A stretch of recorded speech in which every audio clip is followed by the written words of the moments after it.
Welcome है दोस्तों हमारे न्यूज़ चैनल में। दोस्तों आज की वीडियो में बताएंगे हर हर गंगे का टीजर किस दिन लॉन्च हो रहा है और कितने बजे लॉन्च हो रहा है और किस चैनल पे लॉन्च हो रहा है।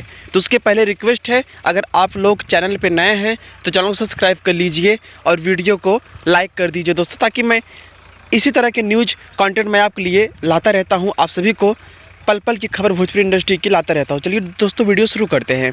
दोस्तों आप सभी को बता दूं कि हर हर गंगे मूवी शूटिंग कंप्लीट हो गई है, सबको पता है। टीजर इसकी 14 मई दोस्तों 14 मई 6:30 बजे सुबह मॉर्निंग में सिनेमा आर्ट चैनल से लॉन्च होगी।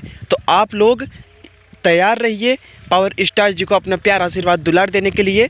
टीजर को इतना ट्रेंड कर दीजिए, आप लोग इतना प्यार दे दीजिए ताकि फिल्म तो काफ़ी नंबर पर ट्रेंड करे। तो आशा कर रहा हूँ दोस्तों यह वीडियो आप सभी को बिल्कुल अच्छा लगा होगा। अगर आप लोग पावर स्टार जी के फ़ैन हैं तो एक पावर स्टार जी के नाम प्यारा सा कमेंट दोस्तों। Love you. जय भोजपुरी समाज, हर हर गंगे, हर हर महादेव दोस्तों।